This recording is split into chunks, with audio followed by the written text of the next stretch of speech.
Assalamualaikum warahmatullahi wabarakatuh. Selamat pagi, salam sejahtera bagi kita semua. Bertemu lagi kita pada pertemuan ketiga mata pelajaran teknologi dan jaringan. Nah, untuk yang materi minggu lalu kita sudah belajar mengenai standar komunikasi data. Untuk materi ini saya akan membawakan pembahasan menganalisis proses komunikasi data dalam jaringan. Baik, poin yang pertama yaitu proses komunikasi data dalam jaringan. Komunikasi data adalah hubungan atau interaksi atau pengiriman dan penerimaan antar device yang terhubung dalam sebuah jaringan, baik yang dengan jangkauan sempit maupun dengan jangkauan yang lebih luas.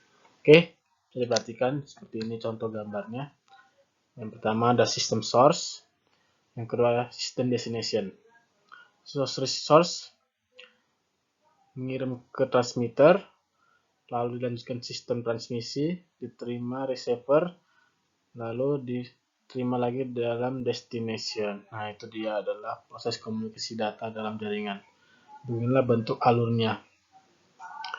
Workstation, modem, jaringan telepon atau publik, disinilah internet ada, lalu ada modem dan server sebagai penampungnya.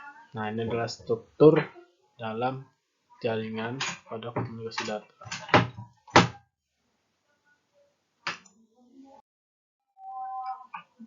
Oke, selanjutnya yaitu penjelasan dari gambar berikut, yaitu source, transmitter, sistem transmisi, receiver, dan destination.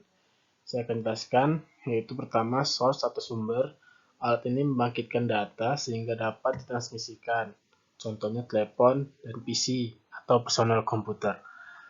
Lalu yang kedua transmitter atau pengirim, yaitu biasanya data yang dibangkitkan dari sistem sumber tidak ditransmisikan secara langsung dalam bentuk aslinya. Yang ketiga, transition system atau sistem transmisi, yaitu berupa jalur transmisi tunggal atau single transmission line atau jaringan kompleks atau network kompleks yang menghubungkan antara sumber dengan destination atau tujuan. Yang keempat, receiver atau penerima. Receiver menerima sinyal dari sistem transmisi dan menggabungkan ke dalam bentuk tertentu yang dapat ditangkap oleh tujuan. Nah, itu adalah penjelasan dari gambar receiver atau simbol receiver. Yang terakhir, destination atau tujuan, yaitu menangkap data yang dihasilkan oleh receiver. Nah, itu adalah penjelasan dari gambar di atas. Oke, kita masuk ke contoh aplikasi komunikasi data. Yang pertama, mengeluarkan uang dari mesin ATM di tempat yang jauh dan telebanking atau m-banking. Yang kedua, pembayaran rekening air, listrik, dan telepon.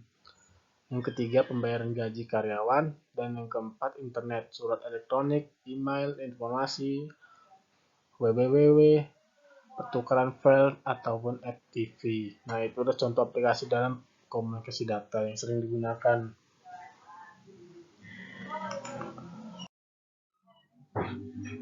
Sistem utama komunikasi data. Yang pertama, sistem sumber adalah sistem pengiriman data yang terdiri atas sumber data dan transmitter. Yang kedua, sistem transmisi adalah sistem pengiriman data yang dapat berupa jaringan transmisi tunggal ataupun kompleks yang menghubungkan sumber data dan tujuan. Pengiriman data menggunakan sistem transmisi mengandung arti bahwa data dikirimkan melalui saluran komunikasi point-to-point atau point-to-multipoint, misalnya serat optik atau saluran komunikasi nirkabel. Yang ketiga, sistem tujuan adalah sistem penerimaan data terdiri atas penerimaan data dan tujuan. Ini adalah bagian dari sistem utama pada komunikasi data yaitu ada 3. Bisa dipahami. Oke, yang poin kedua, yang B, komunikasi data pada jaringan telepon. Jaringan telepon kabel. Telepon kabel menggunakan sistem wireline, sehingga membutuhkan kabel supaya dapat berfungsi. Nah, yang kita tahu, setiap telepon menggunakan kabel sebagai perantara untuk komunikasi. Cara kerja telepon kabel yang pertama, suara dari pengirim diterima oleh alat yang disebut mikrofon. Nah, setiap telepon menggunakan mikrofon untuk menerima suaranya. Yang kedua, mikrofon mengubah gelombang suara menjadi sinyal listrik, kemudian disalurkan oleh perangkat telepon. Sinyal tersebut disalurkan melalui kabel ke pusat. Yang ketiga, dari pusat telekomunikasi, sinyal tersebut diteruskan kepada penerima. Dan yang terakhir, setelah sampai ke penerima, maka sinyal tersebut diubah lagi menjadi gelombang suara oleh alat yang disebut speaker. Nah, seperti inilah cara kerja telepon kabel maupun telepon umum yang sering kita gunakan.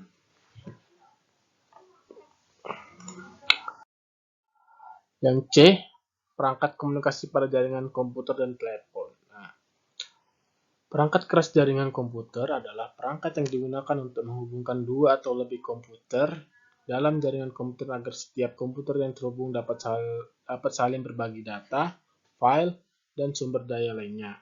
Seperti halnya komputer, sebuah jaringan komputer bisa beroperasi dengan didukung oleh software dan hardware.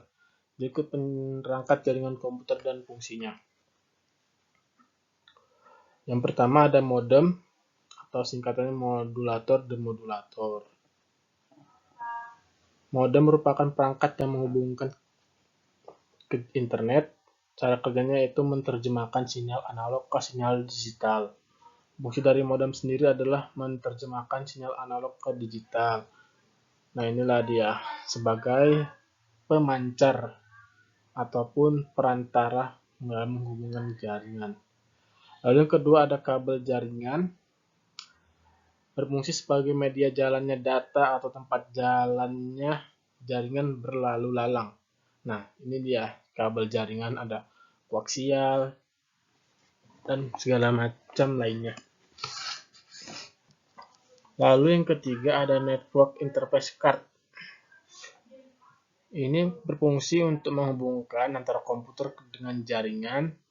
Tanpa kartu ini tidak akan bisa melakukan sebuah transmisi jaringan. Jadi ini diperlukan untuk bisa menangkap ataupun membaca sinyal jaringan yang diterima pada komputer.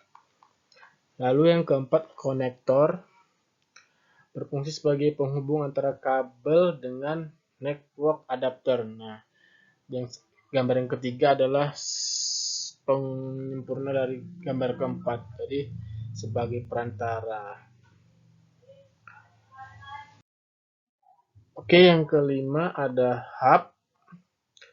Berfungsi sebagai penerus data sama dengan switch. Jika switch dapat meneruskan data ke port khusus, sedangkan hub meneruskan data langsung ke semua port. Nah, ini adalah fungsi hub. Jadi dia meneruskan data dari switch ke klien-klien. Lalu ada switch, berfungsi sebagai sama seperti hub, hanya saja switch ini dapat meneruskan data ke port khusus. Cara kerja switch adalah memproses informasi pada lapisan data atau link. Informasi yang dicek adalah MAC address dari setiap perangkat yang terhubung ke dalam sebuah switch. Yang ketujuh yaitu riveter, fungsi sebagai memperkuat sinyal, contohnya sinyal WiFi. Nah, ini adalah alat untuk memperkuat sinyal. Sangat penting ya untuk digunakannya riveter ini. Fungsinya jika di dalam sebuah perusahaan ini sangat perlu digunakan untuk memperkuat sinyal. Yang kedelapan ada bridge, berfungsi sama seperti riveter yaitu memperkuat sinyal. Namun bridge di sini lebih cerdas karena dapat menghubungkan jaringan yang menggunakan metode transmisi yang berbeda. Contohnya menyambungkan Ethernet baseband dengan Ethernet broadband. Nah, itu 8 perangkat keras dalam komunikasi jaringan komputer pada telepon. Lalu poin D, yaitu perangkat jaringan telepon. Perangkat jaringan komputer adalah jaringan yang saling terhubung antar telepon menggunakan jaringan radio atau lainnya. Biasanya, jaringan telepon digunakan untuk saling telepon, suara, bahkan video. Berikut adalah perangkat-perangkat yang digunakan jaringan telepon. Yang berikut adalah penjelasan gambar di samping, yaitu gambar Base Transceiver Station atau singkat BTS. adalah sebuah piranti yang menghubungkan antara perangkat komunikasi yang biasa kita sebut headphone dengan jaringan operator. Ini dia adalah pemancar sinyal yang sering kita bilang tower ya.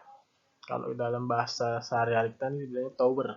Ini adalah pemancar sinyal namanya untuk jaringan GSM maupun CDMA. Lalu yang kedua ada Base Station Controller atau BSC disingkat, merupakan atau commander dari para BTS. Jadi yang mengontrol para BTS itu BSC yang letaknya berada di indoor. Biasa digabung dengan gedung seluler dengan core lainnya. Satu BSC biasa dapat mengatur ratusan BTS. Nah, ini adalah sebuah apa ya, kalau bisa dibilang ini adalah pusat dari BTS. Jadi dia adalah, kalau bisa dibilang dia server ya untuk klien-kliennya. Nah, itulah penjelasan dari BSC atau Base Station Controller. Yang ketiga, Mobile Switching Center atau disingkat MSC merupakan titik penyampaian atau penyambungan utama untuk teknologi GSM.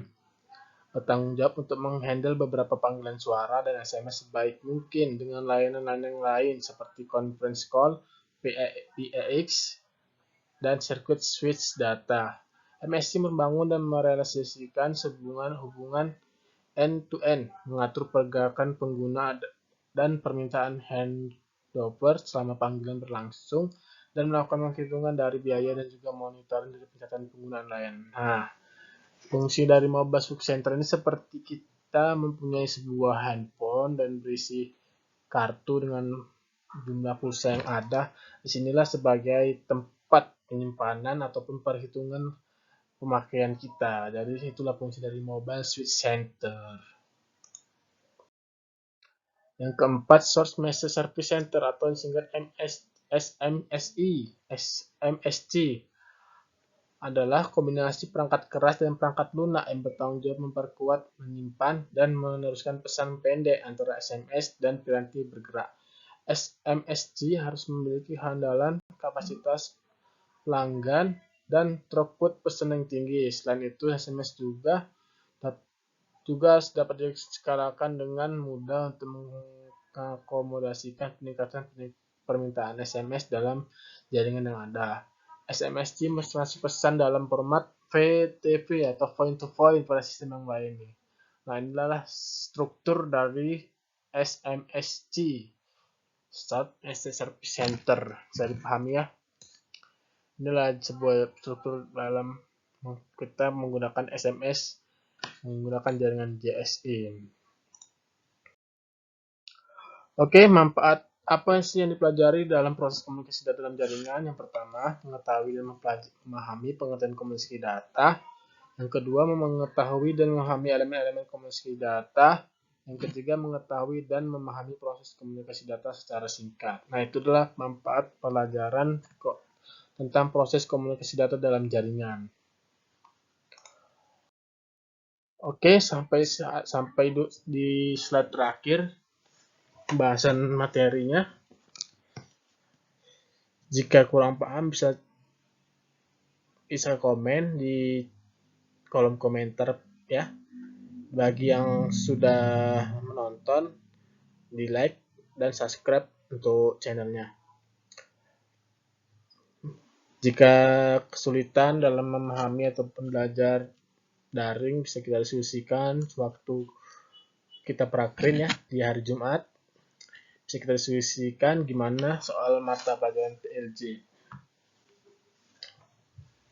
Baik, untuk penilaian tetap ya seperti saya tahun lalu.